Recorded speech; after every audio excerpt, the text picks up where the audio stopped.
My name is Margaret Joseph, and I'm 29 years old. If you ask anyone who knows me, they'll tell you. I've always been the steady one, the quiet anchor, the type of person you can count on to keep promises. Remember birthdays, make dinner even when I'm tired, and actually listen when you tell me about your day. I never thought being steady could ever be seen as a flaw. When I met Ethan, he made me believe it was the very thing that set me apart. I still remember that first year when he used to wrap his arms around me from behind while I worked on my laptop and whisper, "You're the anchor I never knew I needed." His words melted into me like honey, and for the first time I thought maybe I didn't need to be dazzling or unpredictable to be loved. Maybe showing up every day just as I was could be enough. Ethan was trying to write a novel back then. I believed in his talent, so I carried more of the weight, paying the rent, cooking, cleaning. I never once made him feel guilty about it. If anything, I felt proud that I could give him space to focus on his dream. And in the beginning, he appreciated it. He'd look at me with that soft, almost reverent smile as if I'd rescued him from a storm. But storms don't stay quiet forever. I don't know the exact moment things shifted, but I remember the signs. He began going out more, first writers' nights, then catching up with old friends. He started dressing differently too, not just casual nice but deliberate. Fitted shirts, expensive cologne, a little too much gel in his hair. And then came the phone. The screen always tilted away from me. Notifications turned off. Messages answered in the bathroom, with the door shut. I told myself not to jump to conclusions. Everyone deserves privacy. But in the back of my mind, a cold suspicion began to take root.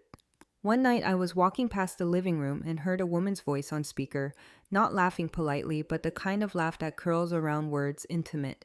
Ethan's head snapped up when he saw me, and he ended the call in a heartbeat. "Who is that?" I asked. He didn't even flinch. "Oh, that's Melissa. We were friends in college. She just reached out." "Melissa," I repeated slowly. "Funny you never mentioned her before."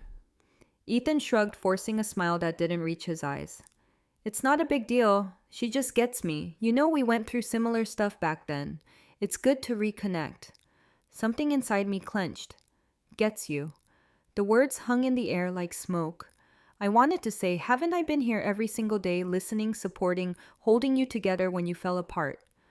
But his expression warned me off. A tired sigh. The kind people give when they want to shut down a conversation without refusing outright.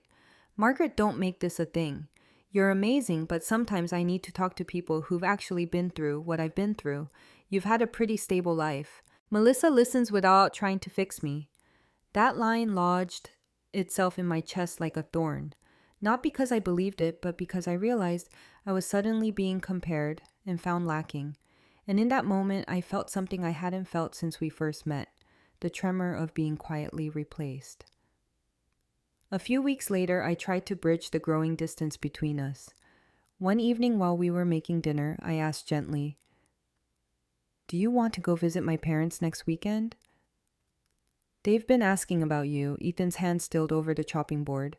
He didn't meet my eyes. "I don't think I'm in the right headspace to be around people who expect things from me, especially your mom." I froze. My mother adored him. She always went out of her way to make him feel welcome. The excuse didn't fit. He caught my look and added quickly, "It's just everyone around you sees me as lucky, but maybe I want to feel lucky too." His words were careful, but the undertone wasn't. Something had shifted.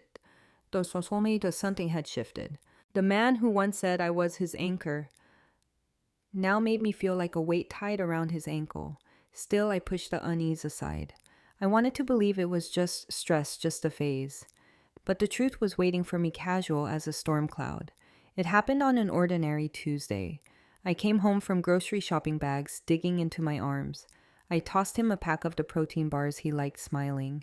"Hey, I got the ones you wanted." Ethan barely looked up from his phone.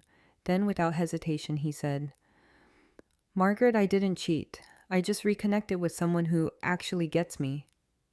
My world tilted. The bag slipped from my hands. "What, Melissa?" He nodded once, eyes flicking back to his screen.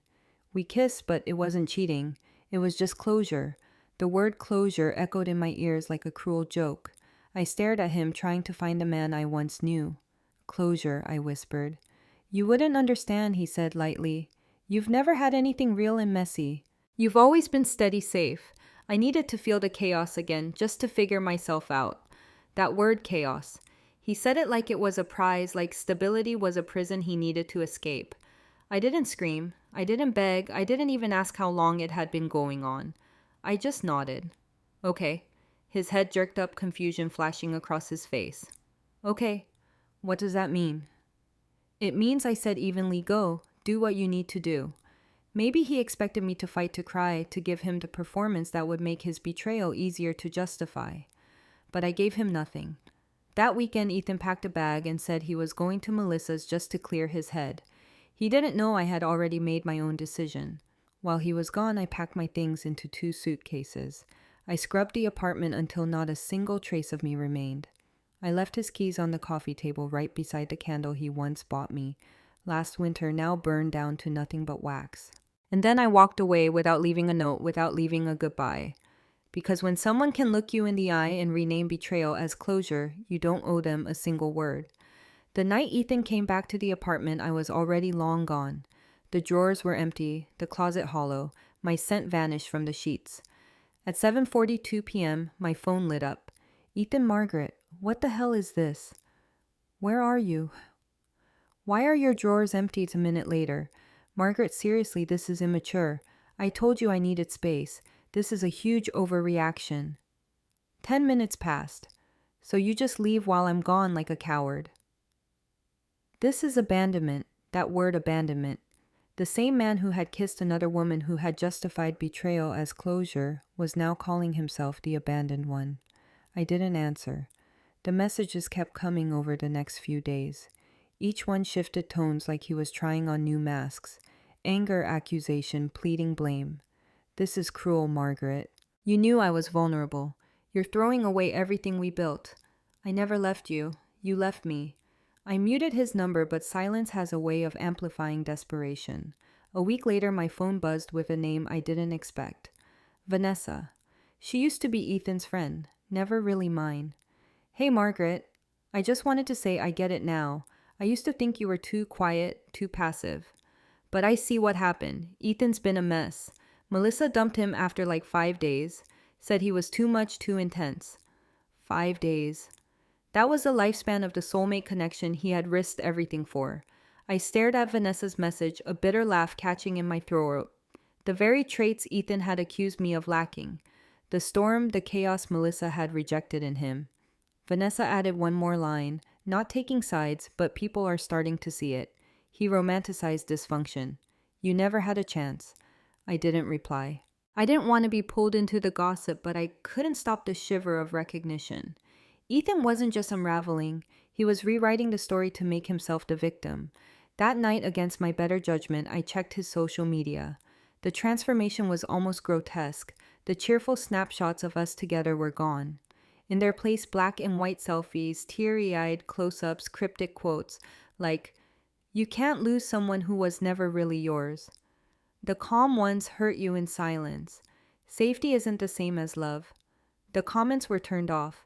I shut my phone and pressed my palms against my eyes, realizing exactly what was happening. Ethan wasn't mourning me. He was performing pain. He wanted an audience for his downfall, a stage for his tragedy, and in some twisted way he believed I was still watching. Ethan's messages didn't stop. They only grew more desperate. At first it was short bursts of guilt. "Margaret, you're punishing me with silence. Congrats, you win." "I'm miserable." Then it turned into full confessions. Voice notes at 2:00 a.m. His voice cracked halfway through one. "I know I hurt you okay, but I was confused. You were so perfect it made me feel broken. Melissa was just a distraction, a test, but she wasn't you. She was never you. Please call me back." I didn't. Instead, I started piecing myself back together. I took on 2 new design clients. I began sleeping through the night again, even the smallest things. Waking up before my alarm, drinking coffee without nausea, listening to music I'd forgotten I loved, felt like signs that I was resurfacing. But Ethan, he was unraveling in public. Vanessa texted me again one afternoon. He posted one of his old short stories on Medium. It's about a woman trapped in a relationship with a passive-aggressive partner who uses silence as a weapon. The woman cheats, but it's framed as empowerment. The ending. She's alone, misunderstood, and readers are supposed to pity her. I read the description twice and felt a chill run down my spine. Ethan hadn't just rewritten our breakup for social media. He was fictionalizing it, bending it into a narrative where he was the victim and I was the villain. 3 likes. One of them was his own. Then came the shift in his messages. No longer just blame, but guilt bombs. Long streams of text without punctuation. Desperation spilling across the screen. I missed the way you looked at me like I was whole even when I wasn't. I know I pushed you away, but it wasn't because I didn't love you. It was because I didn't know how to love myself. Melissa just made me feel seen for a second, but it wasn't real. It was never real. And now I'm stuck. And you won't even talk to me. And it's killing me because you were my person. I stopped reading. By then, I wasn't angry anymore, not heartbroken, just detached as though Ethan was someone I'd once known in another life. But detachment doesn't stop ghosts from knocking. It happened on a Saturday morning. I was in sweatpants, sipping coffee, scrolling through client emails, when I heard a knock on my apartment door. I opened it without thinking, and there he was, Ethan. He looked ruined. Hollow eyes sunk into dark circles, hair greasy and unkempt, hoodie hanging off his frame like it belonged to someone else. He smelled faintly of old cologne and stale regret. Margaret, he breathed, like saying my name might save him. Can we talk? I stepped outside and closed the door behind me. I don't think that's a good idea. Please, just 5 minutes. I'm not here to beg. Then he laughed once brittle and broken. Okay, maybe a little begging. We sat on the concrete steps, the morning sun making his exhaustion look even harsher. He kept his hands clasped, eyes down like a child caught lying. You hurt me. Rifa. He started more than I thought possible. You ghosted me, Margaret. You didn't even try. You just walked away like I was trash. I tilted my head, studying him. You said it wasn't cheating. You called it closure that I wouldn't understand. He flinched. You're quoting me now. No, I said evenly. I'm reflecting. You wanted honesty. I'm giving it to you. He shook his head, desperation tightening his jaw. I was scared. Melissa reminded me of who I used to be. She made me feel alive again. But she wasn't you. She could never be you.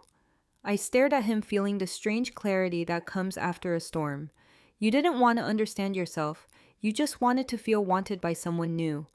And when that burned out, you came back here looking for what you threw away. I didn't throw you away, he snapped, voice cracking. I got confused. Confused people don't kiss their exes and rename it growth, I replied.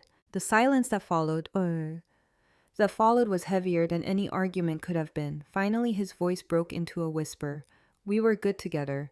I could see us finding our way back. You were home to me. I looked at him and realized something shocking. I didn't feel anger.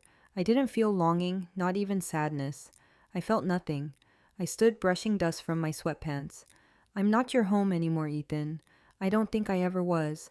I was just a stop on your way to chaos. His eyes shone wet. You're really not going to give me another chance? I gave him a polite, detached smile. No, but I hope you find what you're looking for. Just not here. I walked back inside and closed the door. He didn't knock again. Ethan never reached out directly again after that morning on the steps. But ghosts don't die quietly. Vanessa messaged me a few weeks later. Just FYI. Ethan's telling people you emotionally abandoned him. He says he tried to reconcile, but you refused to grow. I thanked her, then asked her not to send me updates anymore. I didn't need to know how he spun the story. The people who mattered already knew the truth. The rest let them believe whatever made them feel important. Still, fragments of his collapse drifted into my orbit. Screenshots from mutual acquaintances, a glimpse of his new healing account on Instagram, cryptic quotes, grainy selfies, captions like, "Sometimes the calmest people are the most dangerous. Don't confuse silence with peace." 2 followers, 4 likes. Once Lena, my brother's fiancée, showed me one post with disbelief. I only shook my head and turned away. Ethan could twist the narrative however he wanted. I was done caring because by then my life had begun to bloom again. I'd found a small apartment, clean white walls, sunlit mornings, hardwood floors that didn't creak with memories. I set up a big desk for my design work, bought myself a cheap coffee maker, and hung a single plant in the corner. I named it Felix. It thrived more than Ethan ever did.